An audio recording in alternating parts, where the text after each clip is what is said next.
Oke, kita lanjut. Sebelum kita mulai materinya, mungkin kita baca doa dulu. Doa sebelum belajar. Rabbi zidni ilma, warzuqni fahma, waj'alni minas sholihin. Oke, kita lanjut.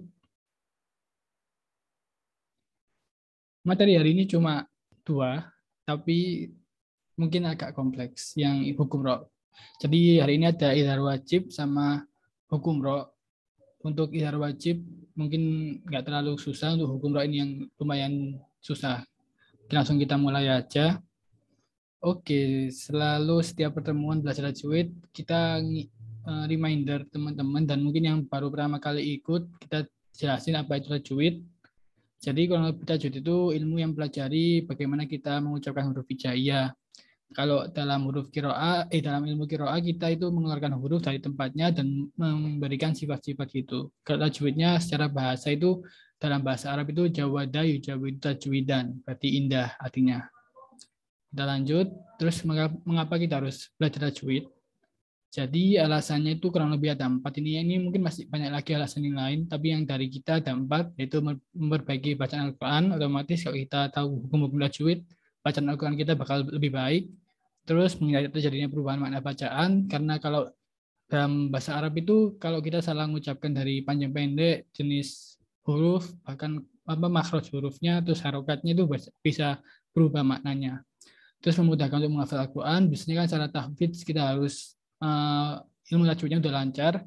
Dan terakhir menjadi imam sholat. Kalau tajwidnya belum lancar, takutnya nanti ketika baca Al-Fatihahnya ada yang salah. Soalnya Al-Fatihah itu masuk rukun bacaan wajib dalam sholat. Ketika ada yang salah, maka tidak sah sholatnya. Jadi wajib harus bisa tajwid dulu buat jadi imam sholat.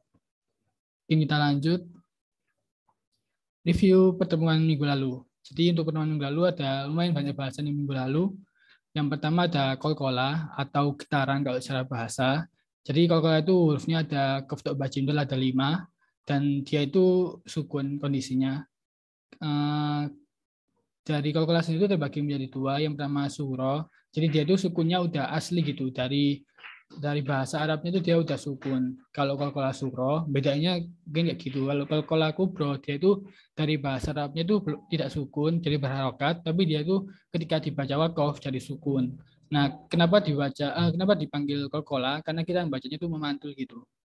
Langsung kita mungkin contohnya itu kayak yakro, yako. Jadi ada kayak ke-nya gitu kalau kolkola. Kurang lebih kayak gitu kalau kolkola. Mungkin kita lanjut. Lalu ada lafzul jalalah atau lafaz Allah. Jadi lafaz Allah ini ada kita itu punya dalam belajar itu ada hukum sendiri pada lam di dalam lafaz Allah gitu. Jadi lam itu terbagi menjadi dua, ada lam tafkim sama lam tarkik. Kalau secara bahasanya itu tafkim itu tebal, kalau tarkik itu tipis. Nah, tafkim itu cara gampangnya itu ngeceknya kalau kalimat kata Allah itu sebelumnya ada fathah atau domah, dia berarti tafkhim.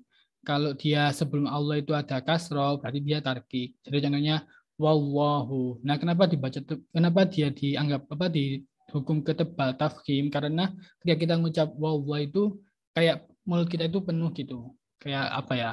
Jadi seakan-akan tebal. Wallahu. Kalau yang tarkik kita itu kan kasro, jadi billahi. Jadi cuma tipis gitu, nggak terlalu susah seperti yang tafkim, kan susah sih, lebih kayak tebalnya gitu. Kurang lebih jadi ada tafkim sama tarki. Mungkin kita lanjut. Lalu ada asyamsia. Jadi kalau kita definisiin secara bahasa itu, syamsian itu matahari ya. Nah, terus kenapa dia disebut matahari atau syamsia? Karena dia itu menghilangkan lam yang pada huruf alnya kan ada al seharusnya itu dia itu kalau kita baca secara per huruf dia itu ada al syamsiyah bukan asyamsiyah kalau kita baca per huruf, tapi karena dia ada huruf shin jadinya dileburkan lamnya hilang. Nah, anggapannya itu kayak matahari yang menutup cahaya dari bintang gitu. Kalau siang hari kan bintang nggak kelihatan karena ada matahari, jadi lamnya itu anggapannya kayak bintang di siang hari. Kurang lebih kalau definisi secara bahasanya gitu. Nah, asamsia itu ada 14. Tasa, dalza, roza, sinshin, sod, dodo, todo, lam, nun. Kalau mau tahu ini asamsia atau alkomaria, teman-teman kalau udah biasa baca Al-Quran, biasanya udah tahu ini asamsia atau komaria itu. Jadi nggak perlu menghafalkan hurufnya, atau bisa dilihat di huruf ini semua, kalau dia hurufnya, maksud saya ketika teman-teman bertemu dengan alif lam, terus setelahnya ada huruf apa. Nah, huruf apa itu kalau dia itu hurufnya bertasdid, berarti dia asamsia. Kalau hurufnya nggak bertasdid, dia masuk ke al-qamariyah. Alnya dibaca. Kan qamariyah berarti bulan. Bulan sama bintang biasanya saling beriringan, jadi saling melengkapi gitu. Jadi kelihatan. Hurufnya ada 14 juga. Jadi huruf hijaiyah itu ada 28 terbagi menjadi dua, ada yang asamsia, ada yang al-qamariyah. Ada alif, ba, ghain, ha, jim, kaf, wawu, kha, fa, ain, qaf, ya, mim, ha. Kurang lebih kayak gitu. Nah, sekarang kita masuk ke materi hari ini. Yang pertama, ada idhar wajib. Kita lanjut. Jadi idhar wajib itu apa sih? Kalau secara bahasa kan idhar yang udah kita pernah bahas di hukum nun sama hukum mim, ya itu jelas ya. Terus kalau wajib ya kita udah tahu, berarti hal yang harus dilakukan gitu. Jadi idhar wajib itu ada nun sukun atau tanwin bertemu dengan sesuatu huruf ya atau wawu dalam satu kata. Nah ini mungkin agak membingungkan ya. Kita pernah belajar di Lawang Biuna di pertemuan pertama kalau nggak salah. Kan ada dia hukumnya itu nun sukun atau tanwin bertemu ya wawu mim nun. Salah satu huruf dari itu. Nah ini kenapa dia juga bertemu dengan ya wow gitu dan dia dibacanya jelas bukan dengung. Nah ini syaratnya ada syaratnya sendiri. Dia itu kalau satu kata. Jadi ketika ada nun sukun atau tanwin bertemu dengan satu huruf ya atau waw dia dibacanya jelas. Tapi kalau dia ada nun sukun atau tanwin bertemu dengan satu huruf ya atau waw di lain kata dia dibacanya dengung. Jadi kita bedainnya harus mau nggak mau harus paham bahasa Arab gitu. Ini satu kata atau beda kata. Tapi dari yang aku tahu sendiri, idhar wajib itu nggak banyak. Contohnya kurang lebih mungkin ya mungkin nggak sampai 20 mungkin katanya. Tapi yang mungkin lebih banyak lagi, yang pasti lebih banyak contoh yang idgham bihuna daripada idhar wajib. Itu yang pasti. Mungkin kita lihat contohnya. Contohnya ini ad-dunya. Kan ini satu kata, dunya. Nah, ketika dia dan nun sukun bertemu ya, dia dibacanya ad-dunya, bukan ad-duya. Jadi bukan kayak idgham bihuna yang melebur dan berdengung. Jadi ad-dunya. Lalu kinwanun, bukan kiwanun. Jadi kurang lebih kayak gitu. Sinwanun bukan siwanun dan bunyanun bukan buyanun. Jadi bacanya jelas dan karena wajib berarti harus jelasnya, bukan dengungnya gitu. Kurang lebih hari gitu sih. Mungkin kita lanjut ke contoh. Nah, mungkin aku contohin dulu aja di Al-Baqarah ayat 114. Kalau kita lihat, kalau dari teman-teman mungkin kalau mau nyoba nanti langsung idhara wajib aja nggak apa-apa, atau mau nyoba semua hukum juga nggak apa-apa yang telah dipelajari. Mungkin aku nyoba yang semua hukum yang telah dipelajari ya. Nah, jadi yang pertama itu ada nun sukun bertemu alif, yaitu idhar. Kalau ini idhar biasa ya, bukan idhar wajib, karena dia emang udah dari sananya udah jelas, dari hukum awalnya udah jelas. Kemudian ada nun sukun lagi bertemu mim, ini idgham bihuna. Kemudian oke kita lanjut. Ini hukumnya udah lumayan banyak sih, jadi agak perlu diingat-ingat. Nah ini ada masalah jeda Allah. Ini lafzul jalalah yang fathah bertemu Allah. Jadi lafzul jalalah tafkhim karena dibacanya kayak berat gitu, masa jeda Allah. Lalu kemudian ada nun sukun bertemu ya. Nah, kalau ini kan beda kata, ada an sama yuzkaro. Jadi dia itu bukan satu kata, maka masuk ke idgham biguna. Jadi bacanya dengung dan melebur. Ay yuzkaro. Kemudian hmm, apa lagi ya? Hukumnya udah lumayan banyak nih. Kalau koala kayaknya belum ada. Alif lam nggak ada. Lalu lanjut. Ini mim sukun bertemu alif. Dia apa namanya? Yang sukun bertemu selain ba dan mim. Idhar syafawi. Ya, idhar syafawi. Lalu ada nun sukun bertemu ya. Ini beda kata juga. Ayyadkhuluha, an sama yadkhuluha berarti idgham biguna. Lalu lanjut. Nah, ini baru. ad-dunya. Dia nggak dibaca dengung, soalnya satu kata, nun sukun bertemu ya. Kemudian domaten bertemu wawu, idgham biuna. Kemudian mim sukun bertemu fa, idhar syafawi, dibaca jelas, hukum mim. Nah ini al-akhiratu, ini kalau apa? Al-Qamariyah. Al-Qamariyah karena alif lamnya dibaca. Oh ya ini ad-dunya ini asyamsiyah karena ini apa tasdid, berarti dia otomatis asyamsiyah. Kemudian ini domaten bertemu ain idhar. Oke, kayaknya udah sih. Kalau untuk bajim dal, kayaknya nggak ada kok. Mungkin ada yang mau nambahin, ada yang kelewatan mungkin. Oke, kalau nggak ada, kita coba contoh yang lain. Apa ada yang mau nyoba? Kalau hukumnya terserah mau idhar wajib aja atau mau nyoba yang telah dipelajari juga boleh. Aku juga belum nyari ini.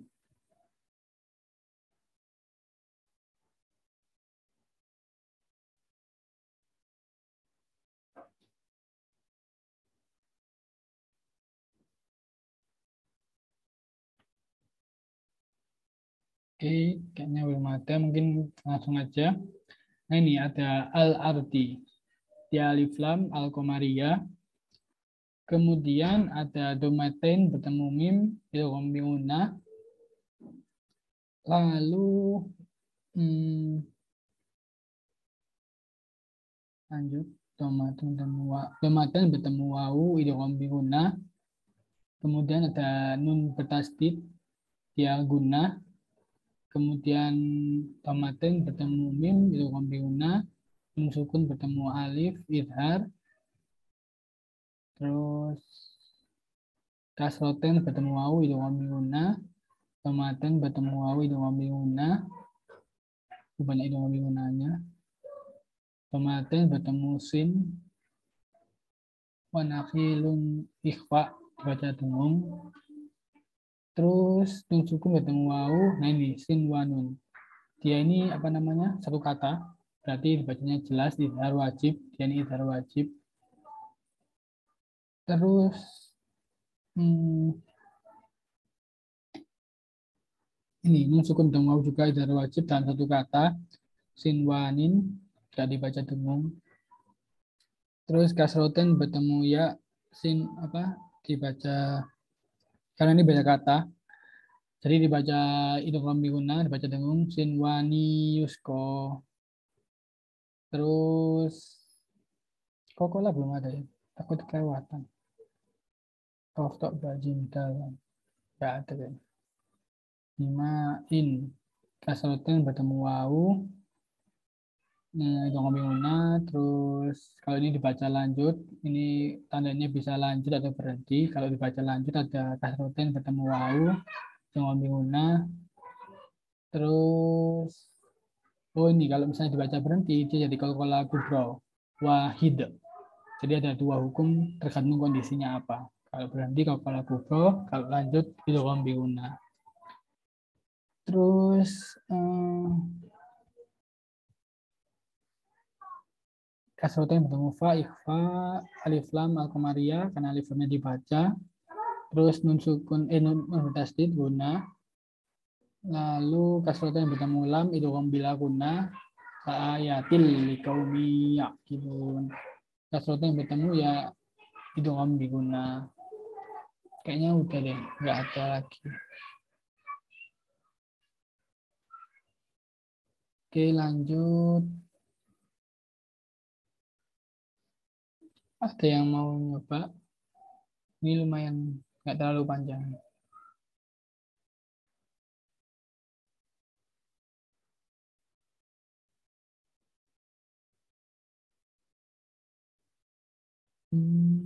Mungkin kalau mau nyari idhar wajibnya aja nggak apa-apa sih. Idhar wajibnya ada satu aja kayaknya.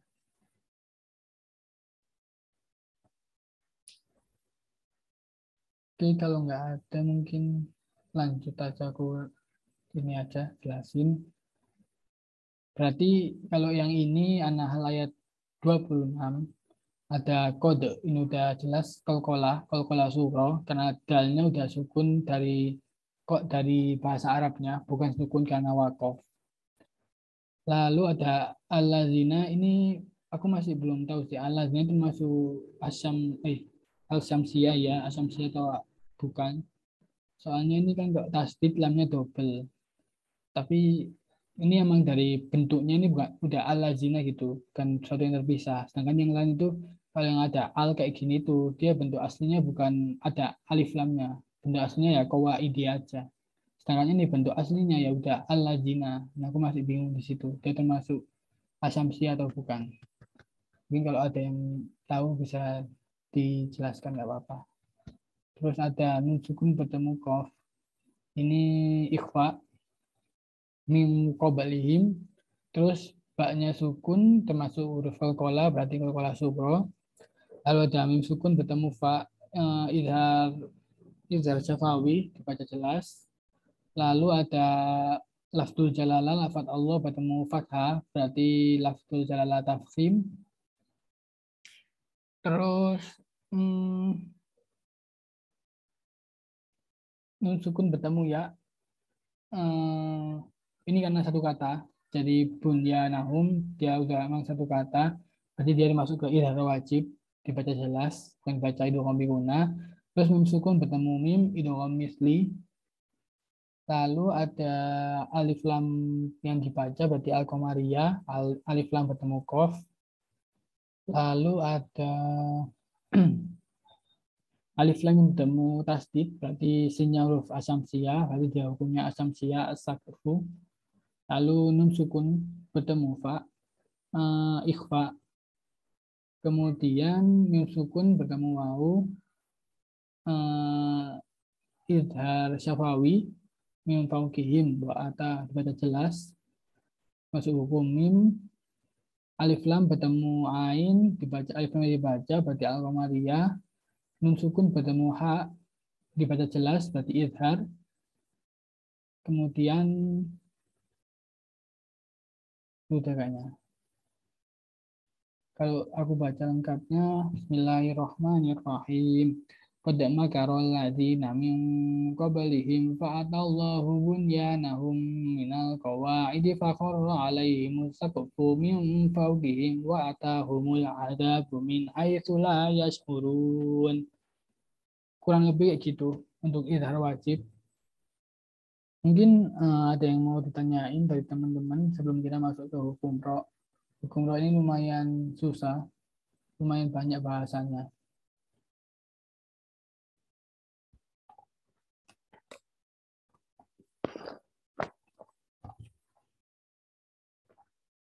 Berhubung nggak ada,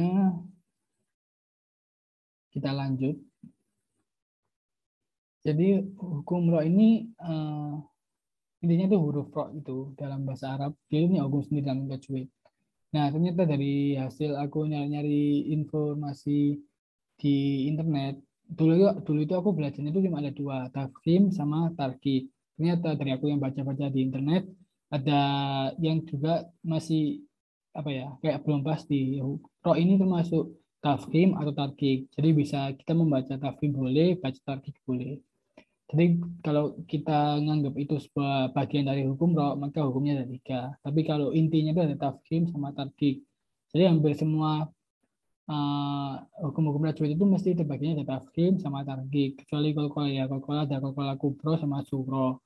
Tafsir jalalah, tafkhim, tarkik. Hukum roh, tafkhim, tarkik. Nah mungkin kita lanjut.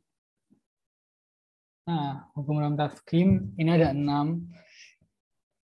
Jadi ini cukup susah ya. Mungkin aku jelasin satu-satu. Jadi hukum ro tafkhim yang pertama ada ro. Dia itu kalau berharokat fathah atau fathatain. Jadi ini naron rosulun. Nah tafkhim ini bacanya itu gimana ya jelasinnya ya. Intinya kayak sama lafzu dalalah tebal sama tipis. Tafkhim tebal, fasik tipis. Tapi kalau ron fathah ya bacanya gak mencucu gitu. Nah ron kalau Rasulun ya sama juga mencucu sih. Ya sama-sama mencucu Rasulun Naron. sorry maksudku yang fathah saja ini yang baru yang fathah. Naron Rasul, udah aku ingat yang ini. Ya, jadi kan dia roknya berfathatain sama fathah. Jadi bacanya tafhim. Naron Rasulun. Cara bacanya agak mencucu gitu. Terus yang kedua, roknya itu berharokat doma atau domaten. Jadi kalau ada kita ketemu rok yang berharokat doma atau domaten, kemungkinan besar dia tafhim. Contohnya narun kafaru. Sama-sama di agak mencucu sih bacanya, cara bacanya. Jadi fathah sama doma kurang lebih sama. Nah, terus yang ketiga ini mungkin agak membingungkan. Jadi ada rok hidup. Hidup itu maksudnya dia berharokat selain sukun ya ada fathah, kasroh, doma atau fathaten, kasroten, domaten. Dan sebelum huruf rok ini dia itu ada huruf mati. Jadi huruf yang apapun itu hurufnya berharokat sukun selain ya sukun berarti kan. Nah, sebelum huruf mati itu ya huruf mati ini tuh ada huruf lagi yang berharokat fathah atau doma. Kalau kita lihat kondisinya dan dia tuh ketika dibaca itu dalam kondisi wakof. Jadi kalau dia wakof terus roknya hidup, terus sebelum roknya ada huruf mati selain ya, dan sebelum huruf mati itu ada huruf harokat satu doma, dia huruf tafkhim, rok tafkhim. Contohnya ini husrin. Nah, pertama roknya hidup, dia berharokat kasroten hidup kan. Terus sebelum rok itu ada huruf mati berupa sin bersukun. Terus sebelum huruf sin ini ada huruf hidup atau huruf yang berharokat fathah atau doma, yaitu kho ini. Kho yang berharokat doma. Dan kalau dia kondisinya dibaca wakof, berarti khusar. Nah, dibacanya gitu. Khusar. Lalu ini al-fajar. Jadi huruf ro berharok. Huruf yang ro hidup, sebelumnya ada huruf mati selain ya sukun. Lalu sebelum huruf mati itu ada huruf yang berharokat fathah atau doma, maka dibaca rok tafkhim al-fajr. Jadi agak mencucu sih. Kalau aku seingatku bacanya mencucu kurang lebih. Jadi yang ketiganya agak lumayan susah. Sebenarnya ini nggak terlalu apa ya, nggak terlalu membuat kita salah dalam baca Al-Quran kalau kita paham ininya ya, kayak kalau yang kondisi pokoknya sama domaten ini yang paling sering kita ketemu. Kalau gini-gini tuh jarang banget. Ini itu sih. Tapi kita nggak apa-apa belajar aja buat tambah-tambah ilmu. Terus yang keempat, ada rok sukun yang sebelum huruf rok itu ada huruf yang berharokat fathah atau doma. Jadi ada rok sukun yang sebelum huruf rok itu ada huruf apapun itu yang berharokat fathah atau doma. Kalau ini kan dia sebelum roknya itu harus ada huruf mati dulu baru doma atau fathah. Kalau ini dia langsung sebelum huruf rok itu ada doma atau fathah dan roknya harusnya ini harus sukun. Kalau ini roknya harus hidup. Jadi bedanya itu kalau sama yang tadi sebelumnya. Jadi baca syurba, fa'asarna. Jadi agak mencucuk gitu. Dia itu rok sukun bertemu huruf hidup berupa shin dengan doma harokatnya. Terus kita lanjut ke ini fa'asarna, fa'asarna. Dia rok sukun bertemu dengan sebelumnya bukan bertemu sih sebelumnya. Sebelum huruf rok itu ada sin biasa kok sin biasa yang berharokat fathah. Lalu yang kelima mungkin agak susah ya, tapi nggak apa-apa. Dibuat nambah-nambah ilmu aja sih, nggak perlu dihafal. Terus yang kelima ada rok sukun yang sebelum huruf rok itu ada hamzah wasol yang berharokat kasro. Nah, hamzah wasol itu apa? Mungkin buat teman-teman yang belum tahu, hamzah wasol itu apa ya? Intinya tuh hamzah yang kalau kita bacanya digabung sama kata yang lain sebelumnya, dia nggak dibaca hamzah itu. Jadi kalau kita baca sendiri, jadinya irji'ian, irji'i. Tapi kalau sebelum irji'i ini ada kata, hamzah itu nggak dibaca gitu. Karena dia itu cuma wasal itu penyambung. Jadi kayak bukan hamzah aslinya gitu. Wah, gak lupa sih definisinya. Cuma intinya dia itu bisa ada kondisi nggak dibaca hamzah wasal. Ada hamzah wasal, ada hamzah kotok. Nah, kalau hamzah kotok itu yang pasti dibaca. Dan dia memang bentuk aslinya gitu. Ini aku agak lupa. Ini bentuk aslinya apa ya? Pokoknya kondisi yang rok sukun ini, dia sebelum rok sukun ada hamzah wasal. Biasanya ada tanda kayak bundar di atasnya kalau nggak salah. Kalau mau tahu hamzah wasal atau bukan. Mungkin kita lanjut ini ya kurang lebih hampir sama kayak yang D. Bedanya kalau yang D itu hurufnya berharokat, fathah dhamma. Kalau yang E sebelum ro itu ada hamzah wasal yang berharokat kasroh. Yang terakhir yang tafkhim ada ro sukun. Ro sukun juga. Tapi sebelum ro sukun itu hurufnya huruf istilah. Huruf istilah itu ada apa aja? Ada kho, sod, dode, koin, to, kof, zo. Jadi ada 7 huruf istilah. Contohnya ini, kita lihat langsung contohnya aja.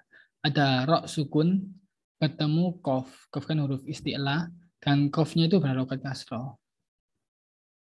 Jadi dia termasuk ke ro tafkhim, dibaca kirtosin, firkotin. Jadi ada mencucu-mencucunya. Mungkin sebelum lanjut, ada yang mau ditanyain nggak? Ini cukup susah sih soalnya. Ada yang masih dibingungin, monggo kalau ada yang masih dibingungin. Mau tanya sih, yang terakhir itu beda bacanya itu gimana ya? Firkotin sama kirtosin itu. Bacanya sama kurang lebih firkot. Jadi ada mencucunya gitu. Firkot apa ya? Fa itu udah mencucu sih. Firkotin. Jadi nggak kelihatan. Kalau kirtosin kurang lebih ada mencucunya gitu. Ya Pak, ada mungkin. Oke, berarti yang firkotin itu nggak masuk yang ro tafkhim ini. Oh iya, sorry. Fa itu nggak termasuk ya. Oh ini salah contoh berarti. Oh iya benar-benar, Pak. Sorry. Firkotin ini nggak termasuk ke ini. Ini kayaknya aku salah ngambil contoh. Cuma kirtosin aja. Oh iya. Maaf. Jadi contohnya satu tadi. Yang 7 huruf udah benar. Firkotin nggak termasuk. Kirtosin yang termasuk. Rok sukun yang sebelumnya. Sebelum rok sukun. Bukan setelah rok sukun. Oh ini kan setelahnya yang kofnya. Oh ya, tak hapus saja biar nggak lupa. Terima kasih Adan buat koreksinya. Oke, mungkin ada yang mau tanyain lagi atau kita tanggapin juga.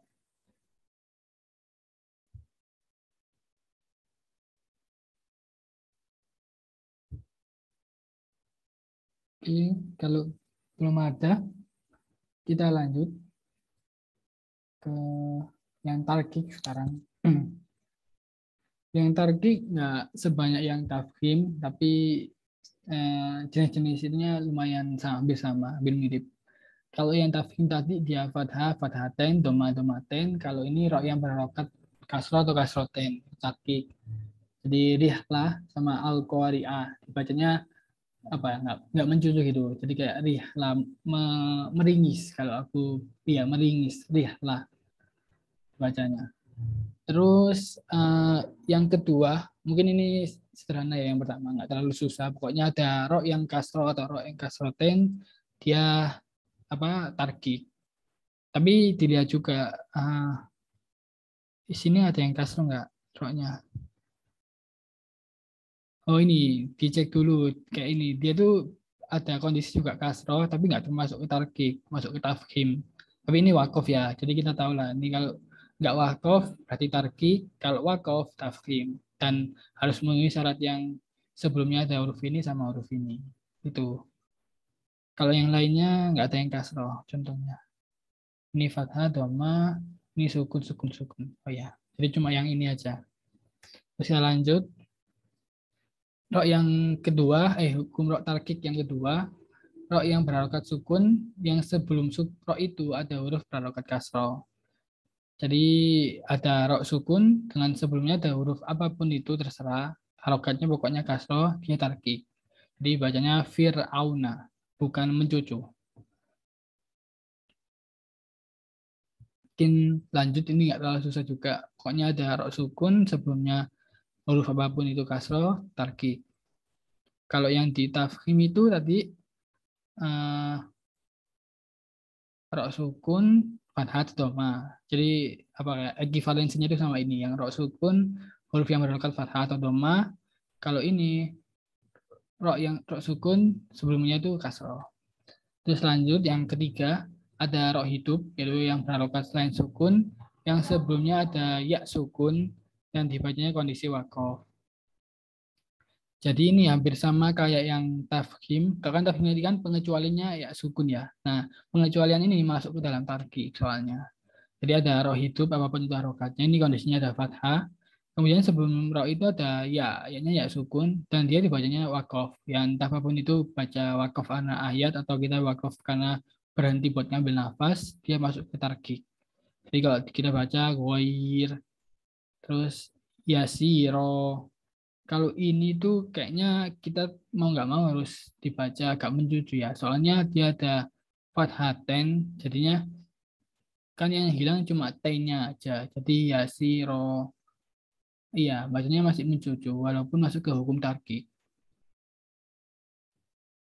Terus kita lanjut, ini agak panjang. Jadi ada roh hidup juga, itu yang selain sukun harokatnya. Yang sebelum roh itu ada huruf mati, selain ya sukun. Jadi selain ya sukun ini, yang sebelumnya itu, yang dari ketiga tadi. Terus yang sebelum huruf mati ini, ada huruf yang berharokat kasroh. Dan dia kondisinya dibaca wakof. Jadi ada 4 kondisi yang harus dipenuhi. Rohnya hidup, ada huruf mati, sebelum roh itu ada huruf mati selain ya sukun. Terus sebelum huruf mati itu ada huruf yang berharokat kasroh dan kondisinya wakof. Jadi ini kalau ada wakofnya misal berhentikan ayat dibacanya hijr. Jadi ya kurang lebih sama si hijrin sama hijr, bedanya cuma wakof atau enggaknya aja. Kalau dari mulutnya itu hampir sama. Mungkin itu yang dari tarkik. Apa ada yang ditanyain dari teman-teman atau yang mau ditanggapin?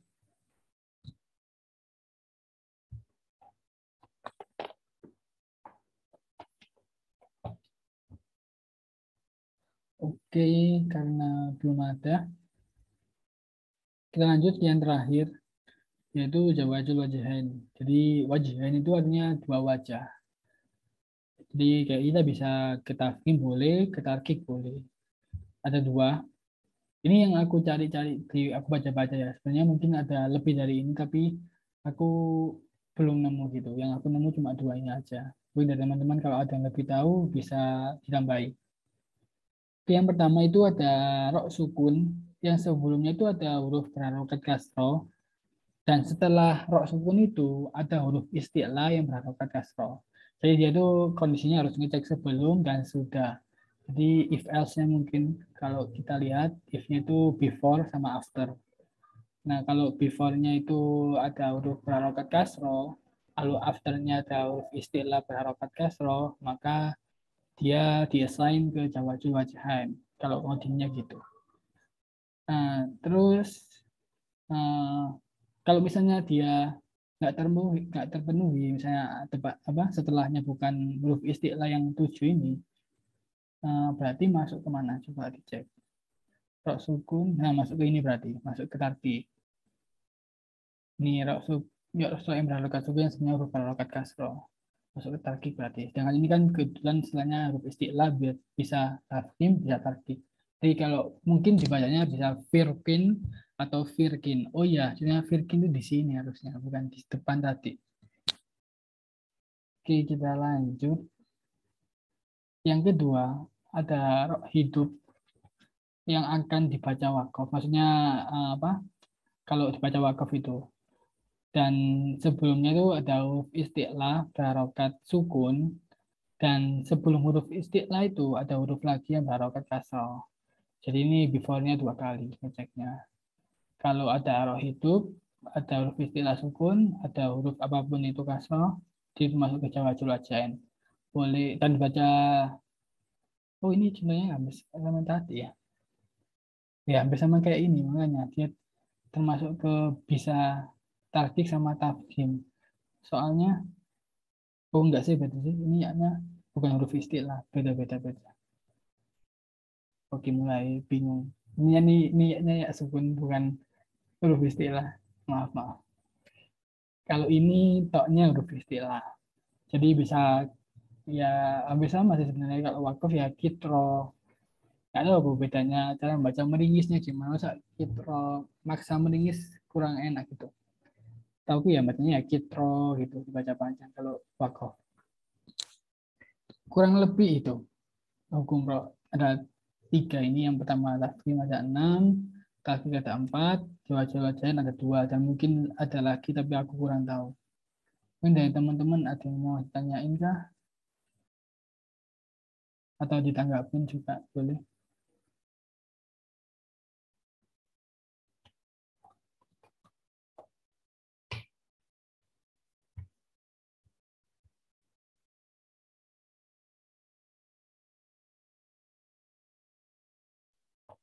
Berhubung nggak ada, kita lanjut. Nah ini aku nyoba ngambil surat Al-Fatihah buat kita analisis huruf roh yang ada di surat Al-Fatihah. Mungkin buat teman-teman yang belum tahu, Bismillahirrahmanirrahim termasuk surat Al-Fatihah ya. Di ayat satunya itu di Bismillahirrahmanirrahim, bukan di Alhamdulillahirrahmanirrahim. Jadi wajib kalau kita sholat baca Bismillahirrahmanirrahim. Yang berbeda pendapat itu dijaharkan atau disirkan. Kalau dikeraskan atau dipelankan, tetap tetap apa baca Bismillahnya. Jadi kalau kita nemu ada imam sholat tiba-tiba langsung Alhamdulillahirobbilalamin, biasanya Bismillahnya disirkan, dipelankan. Mungkin buat fun fact sebentar aja. Oke, kita lanjut ke tajwidnya. Kalau mungkin ada yang mau nyoba analisis roknya aja deh. Roknya ini lumayan banyak. Ada 1, 2, 3, 4, 5. Ada yang mau nyoba kah? 6, 7, 8. 8. Ada 8 rok. Bebas mau nyoba berapa boleh.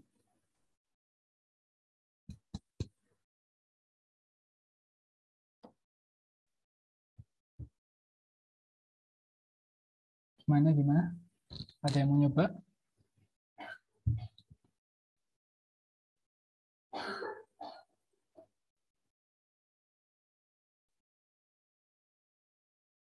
Oke, kayaknya belum ada. Oke, aku coba aja deh. Mungkin aku agak nyontek sedikit ya di buku ini ya, buku tajwidku. Aku juga agak lupa-lupa hukum-hukumnya. Jadi ada Bismillahirrahmanirrahim ayat pertama surah Al-Fatihah. Ini kalau kita lihat dia fathah, terus sebelumnya kayaknya nggak termasuk kondisi apapun. Setelahnya juga bukan huruf istilah, nggak ada hak, berarti dia tafkhim. Terus ini juga tafkhim berarti. Terus kalau kita lihat hukum yang lain ada lafzul jalalah tarkik, kasal bertemu lafzul jalalah. Mungkin langsung ke roknya aja deh, biar nggak terlalu lama. Terus ini ada rok fathah. Kalau kondisi fathah itu rok hidup sebelumnya huruf mati. Oke, dia nggak termasuk kondisi apapun. Berarti dia tafkhim karena dia fathah. Ini ada yang mau nyoba lagi, apa ngelanjutin Ar-Rahmanir-Rahim.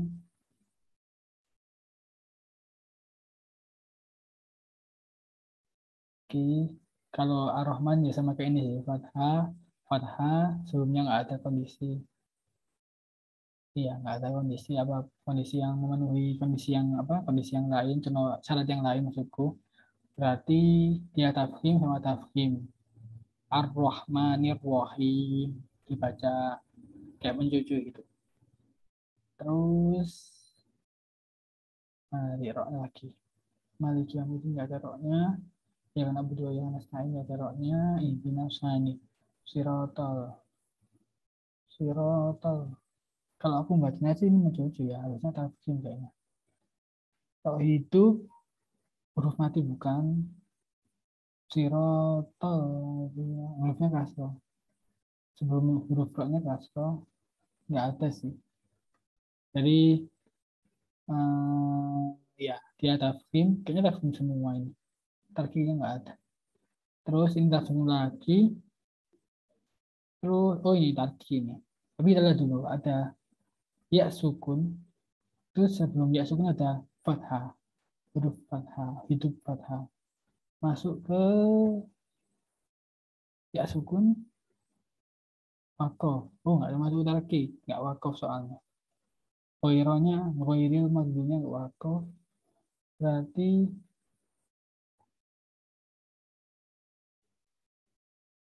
kok ini?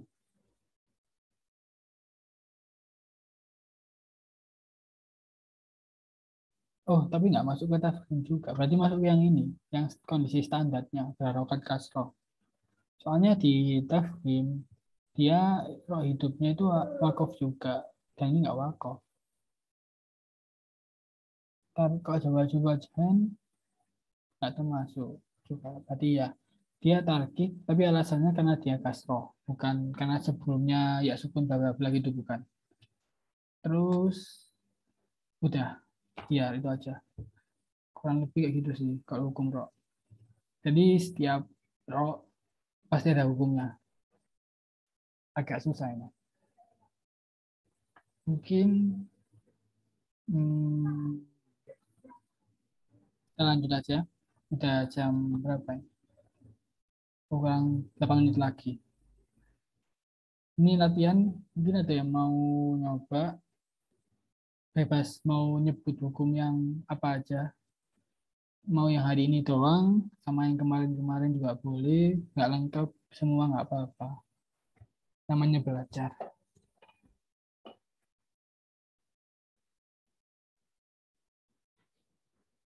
Kita nyoba latihan satu aja deh. Soalnya kalau atau mau nunggu aku dulu. Kalau aku dulu nanti tambah ke belakang tambah panjang. Oh, ambil 3 ayat secara berurutan.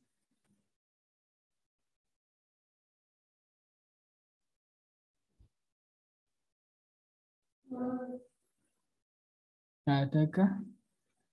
Kalau nggak ada, kita latihannya satu aja deh. Kayaknya ada ini. Pada sibuk apa? Udah mulai sibuk FP sama AS. Mungkin langsung ini aja. Langsung yang terakhir aja deh, yang paling panjang. Kita lihat ke idhar wajib dulu. Idhar wajib adunya bunyanun sinwanun tinwanun. Kayaknya nggak ada deh. Aku yang ku tahu itu ada 4 itu aja sih. Oh, ada lagi nih. Oh iya, 4 itu aja kayaknya. Adunya, biasanya adunya paling sering. Kayaknya nggak ada deh.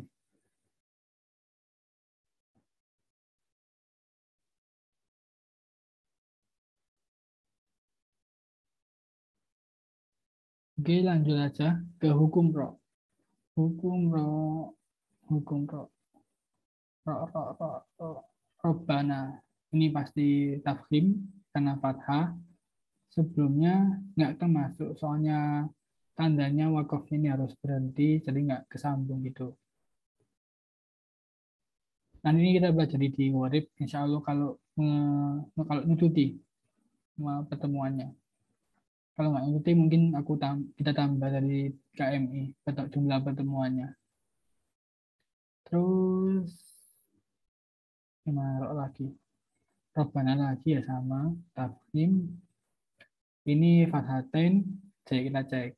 Sebelumnya huruf huruf mati. Sebelumnya lagi kasroh. Nah, ini hamzah, hamzah biasa atau hamzah wasl ya? Aku kurang tahu. Soalnya kan, mana tadi? Dia kan yang kondisi ini. Mungkin tak kembaliin ke slide sebelumnya. Kondisi mana? Oh, ini roh sukun sih, nggak termasuk sih. Ini berarti. Oh, fathah atau doma berarti tarkih ya.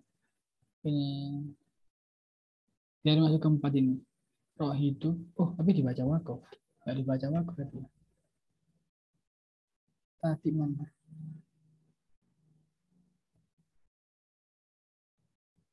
Dari mana? Rabbana la ilaha illa anta subhanaka. Oh, ini sih. Berarti karena nggak wakaf, dia masuk ke apa namanya? Tafkhim yang fathatain. Fathah atau fathatain. Roh hidup yang berharokat fathah atau fathatain. Oh, mungkin cara ngoreksinya gini ya. Kita nggak lihat sebelumnya dulu, Tapi kita ngelihat dia wakaf atau enggak. Kalau dia enggak wakaf, udah otomatis ngeliminasi yang ini. Sama kalau dia enggak sukun, otomatis ngeliminasi yang ini. Jadi yang suka eliminasi semua, tinggal ini. Ya berarti tafhim. Kalau dia fathah atau doma. Terus kalau yang tarkib, kalau dia enggak wakaf, ngeliminasi yang dua ini, C sama D. Terus kalau nggak sukun, ngeliminasi yang ini, berarti masuk ke ini. Berarti ngeceknya, cara ngeceknya kalau di apa kita ngoding itu, if yang pertama itu kita lihat kalau dia wakof, berarti masuk ke ini antara dua ini atau yang ini. Kalau oh ya sama dia hidup dan wakof berarti. Roknya hidup sama wakof masuk ke dua ini. Kalau dia nggak terpenuhi, kita cek lagi di else if. Kalau dia roknya itu sukun atau enggak, kalau roknya hidup berarti ngeceknya juga sih masih roh hidup. Jadi dua langsung roh hidup sama wakof. Roh hidupnya kalau dia hidup tapi enggak wakof masuk ke sini. Kalau dia enggak hidup tapi wakof masuknya ke sini tetap. Soalnya harusnya ini hidup. Kali ini harus hidup dan wakof. Dan ini harus sukun. Oke. Maksudku N. Itu apa? Sistem digital N. Maaf campur-campur. Jadi kurang lebih kayak gitu. Mungkin agak absurd ya. Intinya aku sendiri juga nggak hafal sih sebenarnya. Intinya ini tafhim. Terus ini rok sukun. Nah, ini rok sukun kan, nggak wakof. Berarti yang wakof tereliminasi semua. Nah, ini masuk ke sukun dan sebelum sukun di kasro. Nah, ini tarkik berarti. Harusnya tarkik ya. Coba lihat. Rok sukun. Nah, ini masuk ke B. Rok sukun huruf sebelumnya kasro.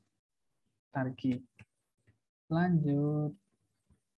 Terus ini rok sukun lagi. Nah, ini loh hamzah wasal yang contohnya itu ini. Ketika dia ketemu huruf atau kata lain, dia nggak dibaca. Seharusnya kan irhamna. Tapi ada waw, berarti warhamna. Nah, itu hamzah wasal. Kalau hamzah koto, dia itu tetap dibaca. Jadi wa irhamna. Kalau misalnya kondisinya hamzah itu koto ya. Jadi tetap dibaca wa irhamna itu hamzah koto. Kalau hamzah wasal, warhamna. Nah, ini hamzah wasal berarti. Rok sukun ketemu sebelumnya itu ada hamzah wasal. Apa ya? Masuk ke mana? Masuk ke sini. Kan kalau dasarnya irhamna, berarti kan kasro. Apa hamzah wasalnya? Berarti masuk ke tafkhim. Warhamna. Jadi gambarannya kayak gitu kalau hamzah wasal. Terus fansurna. Nah ini rok sukun sebelumnya domatin. Berarti tafkhim. Ini masuk ke D. Udah sih, nggak ada lagi. Oh ini ada lagi. Kafirin nggak jelas, tarki. Oh ya, tarki kecuali roknya di sini baru kita bisa ngelihat sebelumnya ya sukun, terus dia dibaca wakof memenuhi syarat itu kan. Tapi ini berhubung roknya yang di sini dan ya sukunnya di setelahnya, berarti dia berdiri sendiri. Berarti yang masuk yang rok yang kasroh, tarki berarti. Itu sih kurang lebih. Kalau kita mau ngehubung semuanya kayaknya banyak deh. Berhubung udah tinggal 1 menit, ada yang mau ditanyain nggak? Atau mau ada yang nyoba di yang ayat yang lain? Terserah. Bebas ya, ada 2 ayat lagi nih, 284, 285.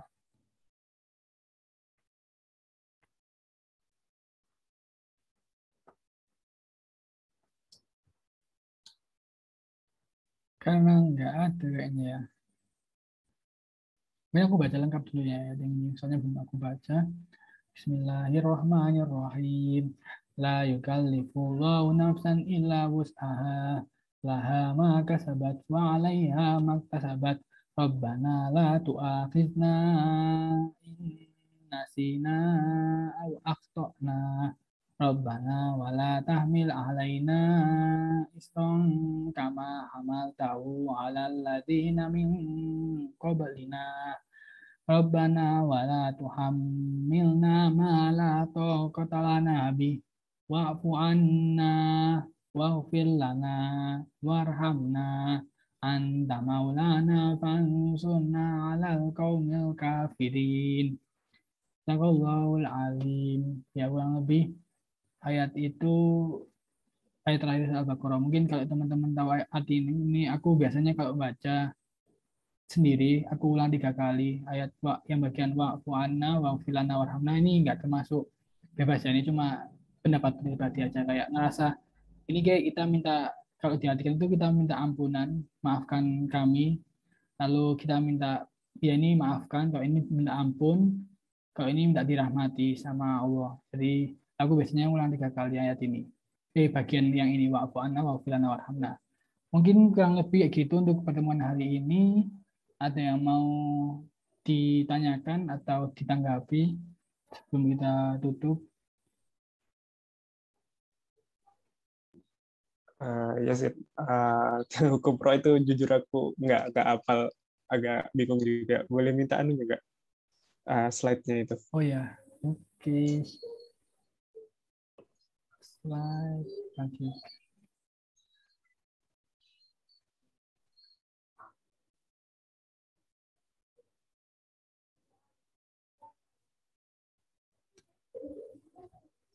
Oke, thank you, Cin. Oke, terima kasih ya dan udah ngingetin buat share PPT. Terus ini ada yang tanya lewat chat, apakah baca roh itu mencucu atau enggak itu mempengaruhi arti? Eh, ini mungkin bisa dikoreksi ya, atau aku bakal nyari-nyari info lagi. Sejauh yang aku tahu ya, kalau mengubah arti itu gini, nggak semua sebenarnya agak agak apa ya, kurang tepat kata yang ini. Mengenai terjadinya perubahan makna, bacaan dan kesalahan membaca. Nggak semua ketika kita salah membaca itu nggak mesti ada padanan kata bahasa Arab yang ada yang bisa dimaknai gitu. Bang, maksudnya itu kayak misalnya kayak Bismillahirrahmanirrahim. Misalnya kita bacanya Bisma gitu.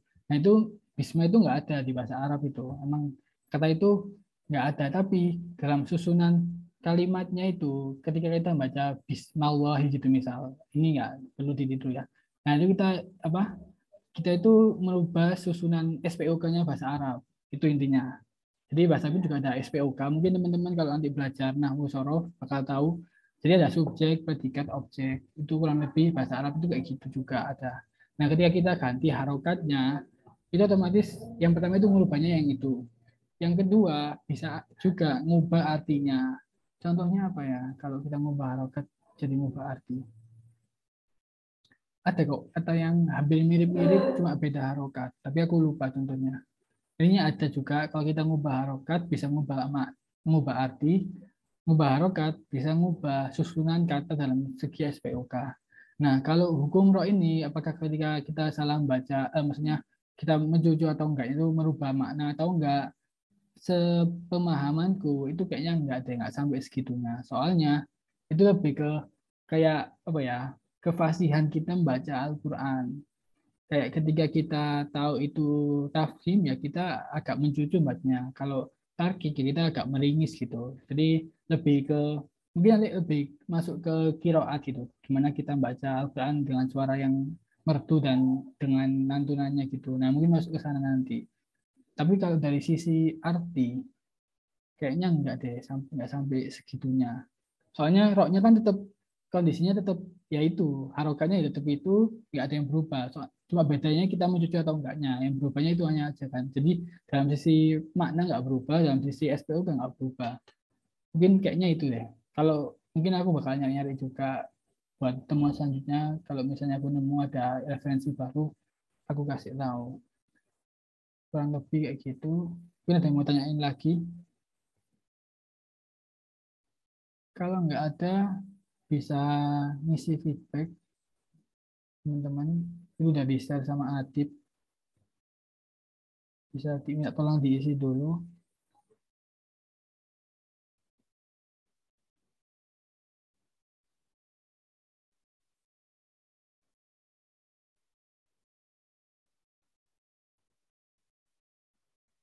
Oke, tak aku tunggu 2 menit ya.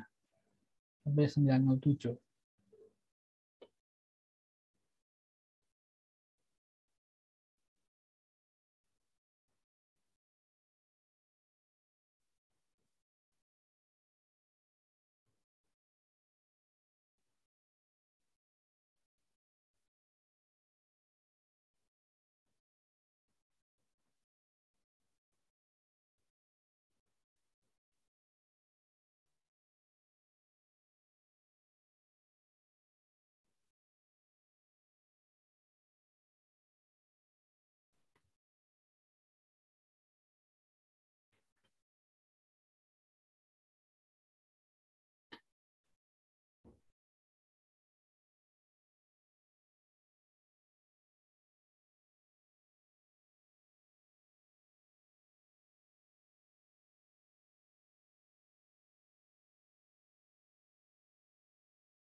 Berhubung udah 9:07. Masih, kalau ada yang masih isi feedback, monggo lanjutkan, tapi aku lanjutin slide-nya. Oke, mungkin sebelumnya tutup, kita baca doa kafaratul majelis. Subhanakallahumma wa bihamdika, asyhadu an la ilaha illa anta, astaghfiruka wa atubu ilaik. Oke, terima kasih teman-teman udah mau join pertemuan hari ini. Mohon maaf apabila ada kekurangan atau kesalahan. Oh iya, sama mau ngingetin buat sepertinya pertemuan selanjutnya yang ke-6 bakal diundur karena sibuk FP sama AAS semua, termasuk dari CR-nya juga. Jadi kita undur mungkin untuk 2 minggu atau 1 minggu, 2 minggu kayaknya. Jadi aku bakal dikabari lagi di grup lain. Yang belum join bisa join grup lain KMI. Aku tutup. Wassalamualaikum warahmatullahi wabarakatuh. Terima kasih teman-teman, monggo kalau menulis. Waalaikumsalam. Thank you.